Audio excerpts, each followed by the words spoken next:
Bonjour à tous, bienvenue si vous nous rejoignez dans le temps de l'info. On est en direct ensemble jusqu'à midi. Tout de suite le sommaire avec à la une ce nouveau rebondissement au Niger. Les putschistes veulent poursuivre le président démocratiquement élu, Mohamed Bazoum, pour haute trahison. Et dans le même temps, ils se disent désormais ouverts à la voie diplomatique via la médiation religieuse nigériane. Comment faut-il interpréter ces deux événements alors que l'un est de nature à rassurer et l'autre plutôt à inquiéter? On y reviendra. Et puis on partira ensuite en Ukraine. Incroyable mais vrai, les Alliés préparent déjà Kiev à la contre-offensive de 2024. Est-ce que ça veut dire qu'ils ne croient vraiment plus en la contre-offensive actuelle? On en débattra alors que l'armée ukrainienne annonce à l'instant avoir repris 3 km² en direction de Bakhmout. Et puis de leur côté, les États-Unis et le Japon, eux, préparent des intercepteurs de missiles hypersoniques. L'objectif, contrer les ogives hypersoniques développées par la Chine, la Russie et la Corée du Nord. Mais pourquoi maintenant? On y reviendra également avec nos spécialistes. Enfin, notre invité à 11h, c'est Eugène Berg. Aujourd'hui, il est essayiste, diplomate, spécialiste de la Russie. On aura énormément de questions à lui poser. Ce sera donc à 11h. Voilà pour le sommaire de ce temps de l'info. Pour m'accompagner, 3 experts de talent. Bonjour à tous les 3. Merci de m'accompagner pour cette émission. Vincent Crouzet, vous êtes expert en renseignement, auteur de Service Action Louvalfa et Service Action Sauver Zelensky aux éditions Robert Laffont. François Delabarre, vous êtes grand reporter à Paris Match, auteur de l'enquête Centrafrique, les pirates de la brousse contre Wagner. Et on a le plaisir d'accueillir également Niagale Bagayoko. Vous êtes chercheuse en relations internationales et présidente de l'African Security Network. Merci à tous les 3 de m'accompagner. On est également en direct avec Cyril Payen qui est envoyé spécial pour France 24 au Nigeria. Et puis on va retrouver aussi en direct de Niamey notre correspondant TF1 dans un instant, Stanislas Poyer. On prend donc la direction du Niger avec ce nouveau rebondissement. Donc je vous le disais, dans les suites du putsch nigérien, le régime militaire se dit ouvert à la voie diplomatique via la médiation religieuse nigériane. Ces chefs religieux nigérians ont rencontré samedi le général Tiani. Il a déclaré que sa porte était ouverte pour explorer la voie de la diplomatie et de la paix. Comment faut-il interpréter cette déclaration? Est-ce que c'est de nature à rassurer? D'autant qu'en parallèle, les putschistes annoncent leur intention de poursuivre le président Bazoum pour haute trahison. Qu'est-ce que ça veut dire? On en débat dans un instant. D'abord, on vous retrouve en direct de Niamey. Stanislas Poyer, bonjour. Quelle atmosphère dans la capitale nigérienne ce matin après ces récentes déclarations du régime putschiste? Est-ce que vous avez le sentiment d'un retour au calme? Alors, retour au calme, oui. Après, le calme n'a jamais vraiment quitté la ville. Vous savez, depuis maintenant 3 semaines que durent ces événements, on connaît des échauffements sporadiques, environ 2 fois par semaine. Mais sinon, pour le reste, depuis 3 semaines, la ville est quand même très calme. Les gens continuent de travailler, les gens continuent de vaquer à leurs occupations. Et les lendemains d'échauffourées, comme il y a pu y avoir régulièrement depuis le début de ce coup d'État, en fait, la ville revient très, très rapidement au calme. Donc oui, ce matin, la ville est calme. Et j'ai envie de dire, c'est un peu comme à son habitude. Si on fait un bilan, quel est l'impact aujourd'hui de ces 2 semaines et demie d'instabilité politique depuis le putsch, l'impact sur les habitants? Alors l'impact sur les habitants, le premier en tout cas à Niamey, c'est les délestages, puisque vous le savez, une des sanctions économiques prises par les pays de la CEDEAO et dont le Nigeria, c'est d'avoir coupé l'approvisionnement en électricité. Le Niger dépend pour 70% de son électricité du Nigeria. Et à Niamey, ça se ressent. Voilà, il y a des coupures très fréquentes dans la ville, donc ça impacte évidemment le quotidien des habitants. C'est un petit peu moins vrai dans le reste du pays, puisque il y a une très grosse centrale thermique à Zinder, donc une ville de l'intérieur du pays qui permet aux autres villes de continuer à s'éclairer. Mais voilà, à Niamey, c'est ça la première conséquence. Il y a aussi une hausse des prix qui a été constatée assez importante. Alors, est-ce qu'elle est liée directement aux sanctions ou est-ce qu'elle est liée à la spéculation des marchands? Ça, on ne le sait pas encore, puisque de ce que j'ai pu comprendre sur les marchés, c'est que les prix ont augmenté dès le 26 juillet, c'est-à-dire dès le jour même du coup d'État et bien avant donc la prise de sanctions. Donc il semblerait que les marchands aient pris leur disposition avant même les sanctions pour faire monter les prix et assurer leur stock. Les jours défilent, Stanislas, depuis la prise de pouvoir du régime putschiste. Est-ce que vous avez le sentiment que les habitants à Niamey sont majoritairement pro-putschistes aujourd'hui? Alors à Niamey, les habitants sont majoritairement pro-putschistes. Alors on l'a vu, évidemment avec les rassemblements de très grande ampleur qui a eu lieu depuis 3 semaines, mais pas seulement. Voilà, ces rassemblements, on sait qu'ils ne sont pas forcément représentatifs de toute la population. On sait qu'ils sont aussi en partie, en tout cas, organisés. Mais en tout cas, de mon point de vue, en tout cas, quand je discute avec les gens dans la rue, donc avec le kidam lambda, c'est-à-dire pas forcément ceux qui vont dans ces manifestations, on se rend compte qu'il y a un très grand soutien populaire aux putschistes. Alors c'est pas très étonnant. Niamey est une ville d'opposition depuis longtemps. Traditionnellement, c'est une ville qui a été opposée au PNDS du président Bazoum, et donc c'est pas très étonnant de les voir adhérer à ce coup d'État par opposition, en fait, au régime précédent qui considérait comme népotique et corrompu. Merci beaucoup Stanislas Poyer. On vous retrouvera tout à l'heure. Vous nous expliquerez que tout cela se trame aussi sur fond de friction entre la France et les États-Unis. Vous nous expliquerez pourquoi. Niagale Bagayoko, sur la volonté du régime putschiste de négocier, est-ce que selon vous c'est de nature à rassurer ? Mais hier soir, je vous aurais dit oui, ce matin, un petit peu moins. Ce qui est intéressant, c'est que l'on constate que les seules voies de dialogue qui sont acceptées sont plutôt des voies marginales, des voies informelles. On sait que la junte a accepté de recevoir l'émir de Kano, qui était l'ex-directeur aussi de la Banque centrale du Nigeria, et cette délégation de chefs religieux démontre l'importance qui est accordée à Niamey aux liens très étroits d'un point de vue culturel, d'un point de vue religieux entre les deux pays.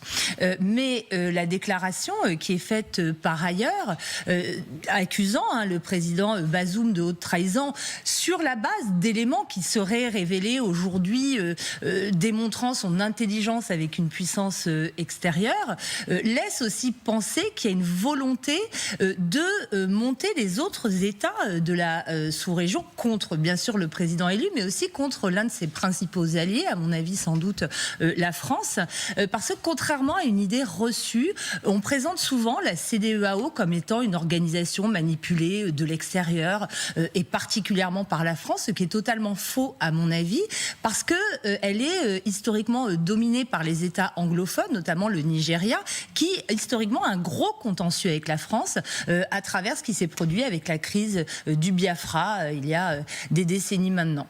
Et on reviendra bien évidemment aussi sur le futur, entre guillemets, du président Bazoum. Est-ce qu'il faut s'inquiéter pour sa santé alors qu'il est détenu dans des conditions qui semblent de plus en plus compliquées et qu'il y a désormais cette menace qui pèse sur lui.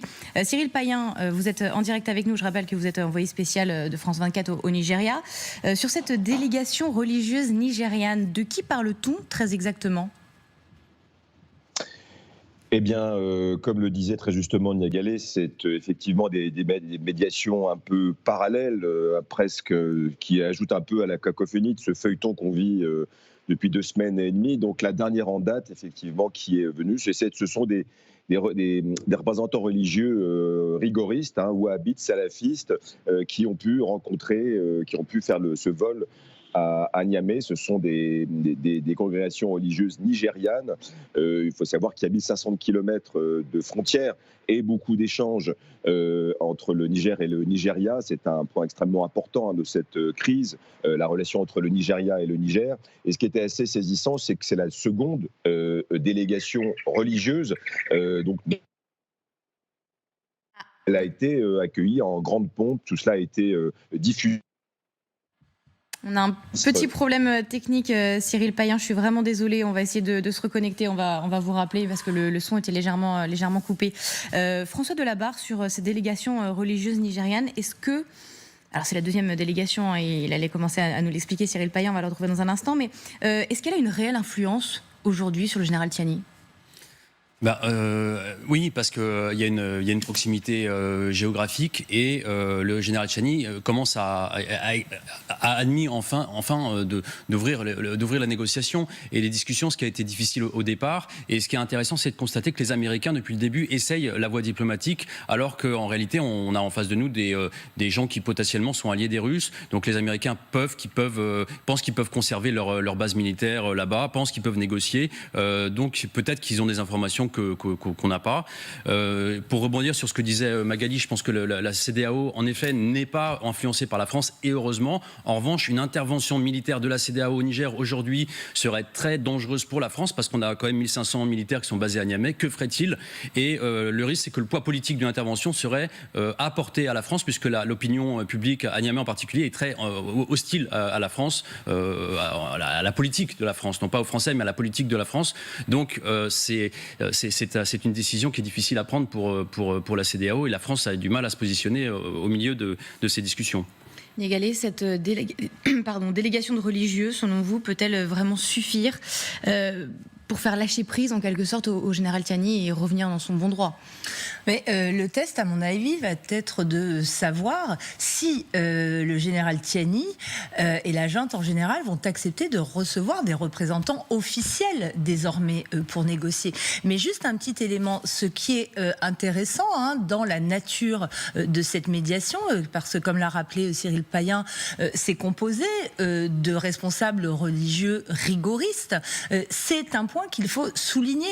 Ce qui semble se dessiner majoritairement dans la région, c'est la prédominance des modes de gouvernance de type militaire, c'est évident, avec les coups d'État qui se sont multipliés, mais également avec une importante influence des responsables religieux.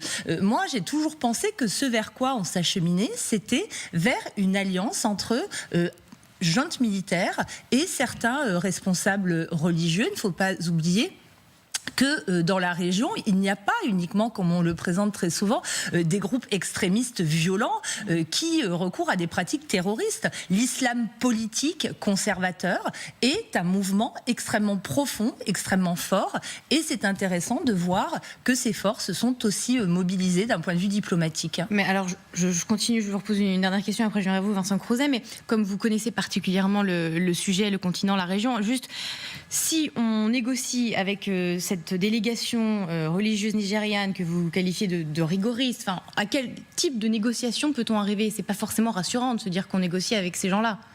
Alors, il ne faut justement pas, à mon avis, faire de confusion entre ceux qui recourent au djihad armé et violent et ceux qui font la promotion d'une vision alternative de la société, quoi qu'on en pense. C'est un courant politique extrêmement influent dans la sous-région dont on ne peut pas faire l'économie, mais je n'en tirerai pas forcément des conclusions sur le type de médiation. Ça ne veut absolument pas dire qu'il y a des solutions qui ont été forgées pour une alliance entre ces différents acteurs. Ça veut dire que ce type de force politique est aussi pris en considération dans l'équation actuelle qui va bien au-delà des dynamiques politiques opposant la junte au président Bazoum. Les dynamiques politiques à l'intérieur du parti du président Bazoum, le PNDS, sont extrêmement fondamentales aussi. On voit deux courants qui sont en train de se scinder, alors qu'ils avaient fait preuve jusqu'ici, depuis l'arrivée au pouvoir du président Bazoum, d'une grande unité. Ce sont les partisans du président lui-même et ceux de son prédécesseur, le président Issoufou. Est-ce que selon vous, Vincent Crouzet, cette potentielle négociation entre les putschistes nigériens et les religieux nigérians est de nature à plutôt inquiéter ou rassurer les Occidentaux ? Inquiéter non, rassurer non plus. Ouais. Ce qui est intéressant aussi, c'est sur le plan ethnique et territorial, la plupart de ces chefs religieux sont issus du nord du Nigeria et donc de la bande frontalière et du peuple Haoussa qui est en partage dont le Niger et le Nigeria donc on le partage. Donc ça c'est très intéressant. Au-delà de la question religieuse, il faudrait quand même que la junte soit un peu plus à droite en ce qui concerne la diplomatie. À leur place, je m'attacherai les services d'un diplomate chevronné. Il y a déjà eu l'échec de la visite de Victoria Nuland qui a été reçue à un très faible niveau par la junte et qui s'est mal passé. Ensuite, il y a eu les échecs des deux visites des délégations de la CEDEAO. La première aussi qui a été reçue à un faible niveau. La seconde qui n'a pas pu se déplacer pour des raisons de sécurité. Donc il y a un moment tout de même où la junte va devoir parler et négocier politiquement, diplomatiquement et assez rapidement. En tout cas, ce qui semble se profiler, c'est davantage en effet une négociation avec ces religieux nigérians, parce qu'on va réécouter ce que disait ces dernières heures le colonel Abdraman, putschiste et major de l'armée du Niger. Il regrette et dénonce même très fermement l'attitude de la communauté internationale. Écoutez. Les autorités nigériennes de transition regrettent cette attitude d'une certaine communauté internationale qui consiste à manifester sa solidarité vis-à-vis de quelques politiciens du régime dessus et en même temps manquer d'empathie envers les populations nigériennes durement éprouvées par les sanctions illégales, inhumaines et humiliantes de la CEDEAO, qui vont jusqu'à priver le pays de produits pharmaceutiques, des denrées alimentaires de première nécessité et de fournitures en courant électrique. Cyril Payen, on a retrouvé la liaison avec vous. Alors le colonel Abdraman parle de sanctions illégales, inhumaines et humiliantes de la CEDEAO. Est-ce que ces sanctions finissent aussi par avoir peut-être un effet sur le nouveau régime putschiste ? Écoutez, vu le discours de la junte qui est effectivement parfois qui manque de cohérence, qui est contradictoire. Je rappelle que dans la même journée d'hier, il se disait ouvert au dialogue en marge de le fait d'avoir accepté cette délégation nigériane à Niamey. Et le soir, cette déclaration assez martiale, brutale, d'abord de vouloir faire passer en justice. Ça aussi, on se demande quelle cour ou quelle institution peut incriminer le président Bazoum, dont il est l'otage, et en même temps, effectivement, de mettre une pression supplémentaire sur la CEDEAO pour ces sanctions qui ont été appliquées de manière, c'est vrai, inédite dans leur fermeté, comme l'ensemble de la communauté internationale, l'ONU, l'Union européenne, la France, les États-Unis. Tout a été coupé pour mettre une énorme pression sur les généraux. Mais en fait, vu leur rhétorique, vu leur réflexe tarsique, il faut voir à qui ils parlent. Ils multiplient les médiations, les délégations avec les pays putschistes voisins, burkinabés, maliens, bien évidemment, et puis dernièrement guinéens. Il y a vraiment une sorte de front, un nouveau bloc qui est en train de se créer. Et on peut penser à cet égard que non, l'armée, ou en tout cas la garde présidentielle, les hommes forts du Niger, le général Tchiani, ne subit pas vraiment ces sanctions. Le problème, c'est pour la population nigérienne. Effectivement, l'électricité, on le disait avant, est un énorme problème. On vit dans une pénurie absolue.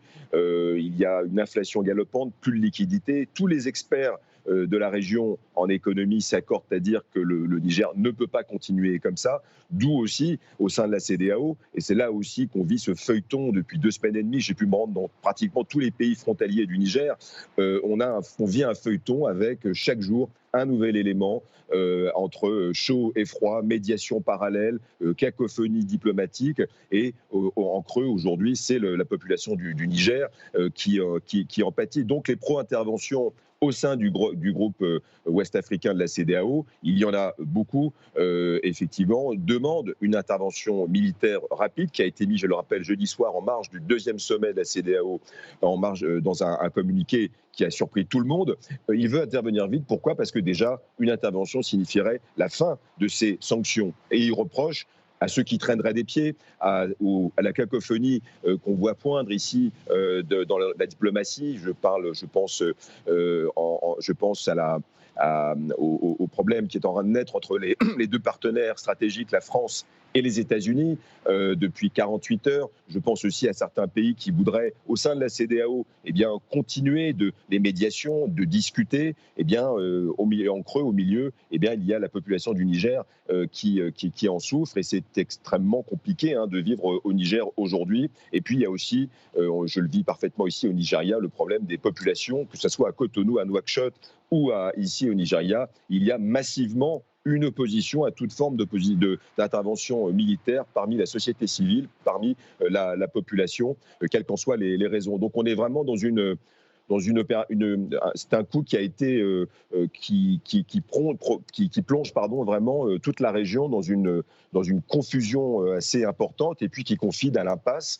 Puisqu'aujourd'hui, 2 semaines après le coup, on se demande où va aller le Niger, on se demande si la CEDEAO va survivre cette énorme crise, et on ne voit pas de solution, parce qu'encore une fois, ces réflexes tarsiques, cette sorte de fuite en avant de cette junte militaire qui a pris le pouvoir sans véritablement de complot, sans véritable mobile, et puis qui aujourd'hui continue à marche forcée de dérouler une rhétorique qu'on a déjà vue chez les pays voisins, au Mali, au Burkina Faso par exemple, tout cela fait qu'on a l'impression d'être un peu dans des mondes parallèles avec des blocs qui vont finalement de plus se parler. Donc c'est une situation extrêmement dangereuse et oui, les sanctions pèsent très très très lourd sur la population, créent des inflations dans toute la région, une énorme volatilité, mais je pense pas nécessairement vont faire plier les généraux. Cyril Payen, vous restez avec nous. Vous rappeliez très justement que la CEDEAO a décidé jeudi soir d'activer sa force en attente. François Delabarre, est-ce que finalement c'est grâce à cette décision qu'aujourd'hui les putschistes, alors ne semblent pas être prêts à reculer, non, mais plutôt à temporiser? Est-ce que ça a pu leur faire peur finalement, une intervention militaire de la CEDEAO? Ce qu'ils ont peur aujourd'hui, ils ont peur des sanctions qui pèsent sur la population et qui aujourd'hui, quand on parle avec les Nigériens, je l'ai fait hier et aujourd'hui, ce matin, ils craignent en fait surtout les sanctions. Et à Niamey, ils soutiennent massivement les putschistes. Donc je pense pas que les putschistes aient réellement peur aujourd'hui d'une intervention, puisqu'ils ont compris après des semaines, le temps s'est écoulé, trop de temps s'est écoulé pour qu'une intervention soit réellement efficace. Ils ont eu le temps de s'installer. Maintenant, tout le monde parle de voie diplomatique. Il n'y a que la voie diplomatique qui compte et ils sont quand même en position de force, d'autant plus qu'ils ont Mohamed Bazoum avec eux qui est un prisonnier politique et ils vont faire du chantage et ils voient que ça fonctionne et donc aujourd'hui la discussion sera, je pense, exclusivement diplomatique. Stanislas Poyet, on vous retrouve en direct de Niamey. Tout ça se trame donc, je le disais tout à l'heure, sur fond de friction entre la France et les États-Unis. Washington refuse l'option militaire et semble prêt à envisager de parler avec les auteurs de ce putsch. Paris, de son côté, craint d'être doublé par son allié américain. Est-ce que vous pouvez nous expliquer, Stanislas, les enjeux, pourquoi ces frictions entre les deux pays ?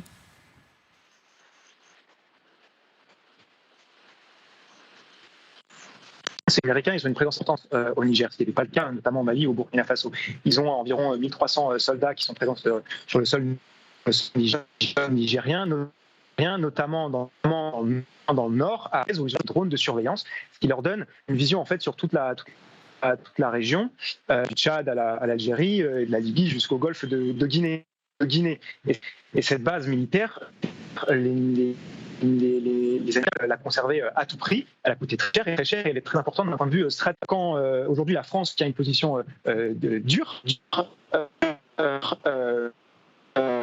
exige le retour de Mohamed Bazoum au pouvoir.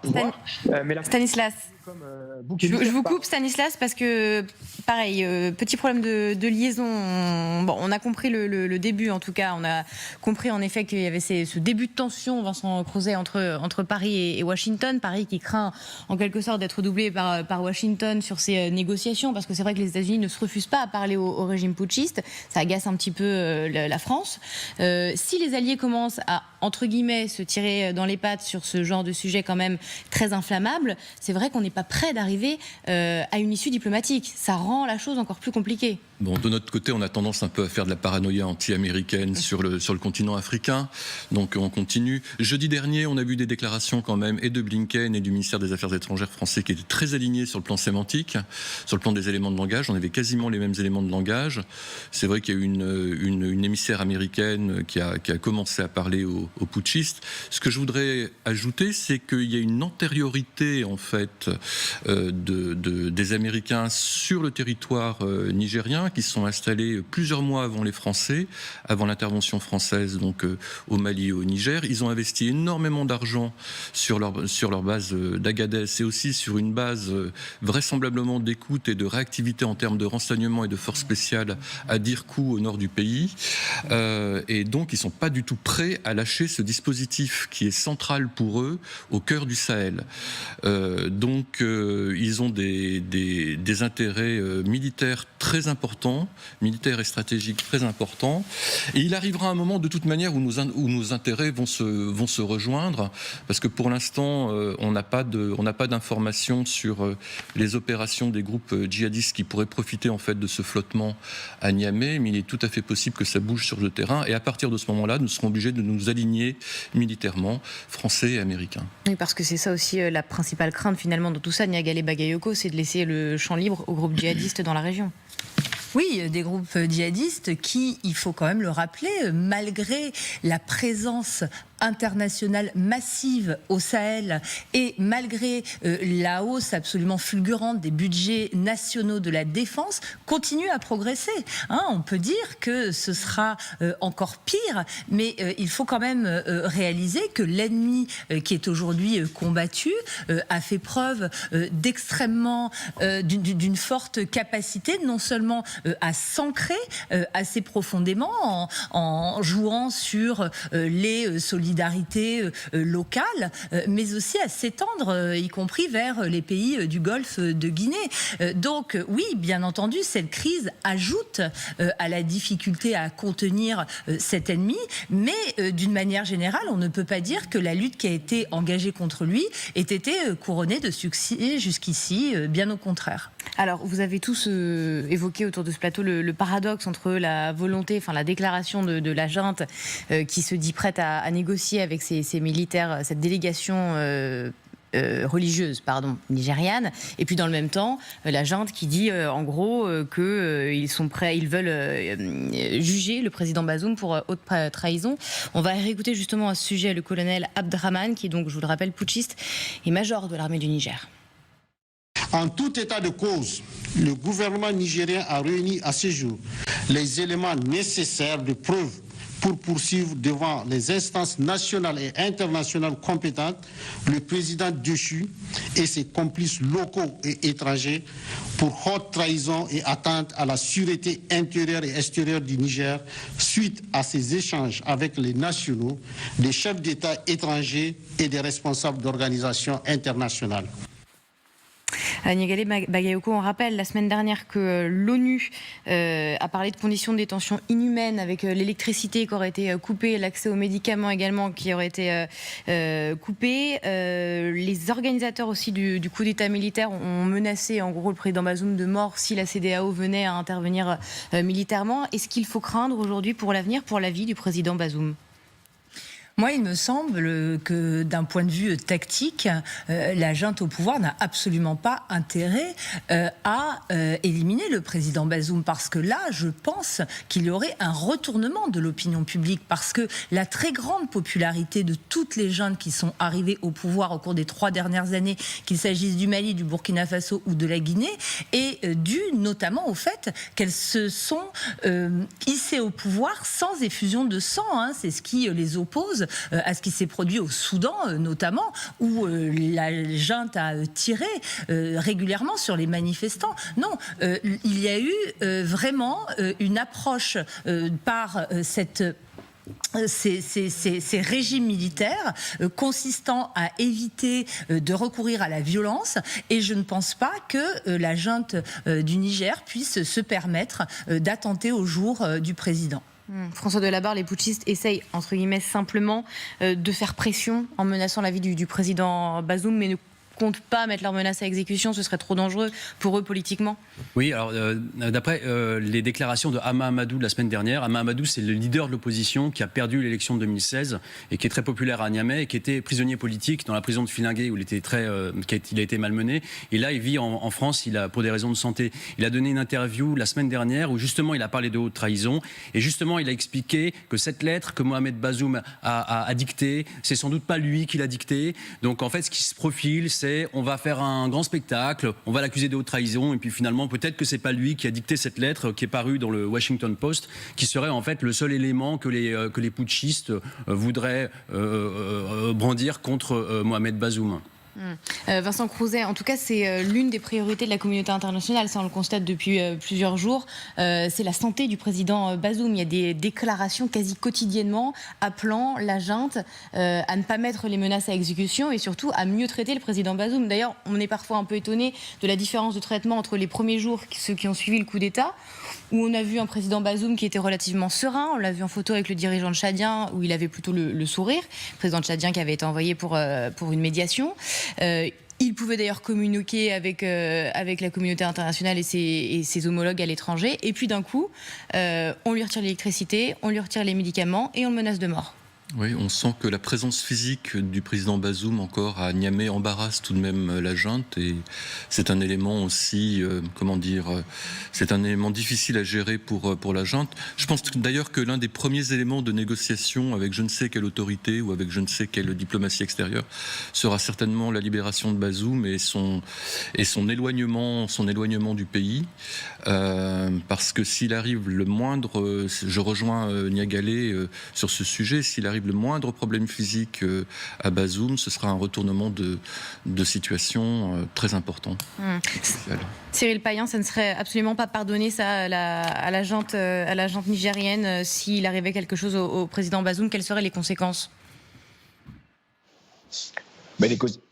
Les conséquences, c'est effectivement la chape de plomb diplomatique, mais qui ne marche pas, qui pèse sur les épaules des généraux. Mais il faut quand même reconnaître que le président Bazoum, et on essaie de le contraindre à démissionner. Et en fait, tout repose sur lui. C'est un otage, c'est une situation complètement inédite. Mais il vit avec sa femme et son fils dans des conditions de plus en plus difficiles. Il n'a pas d'électricité, il a vu son médecin une seule fois.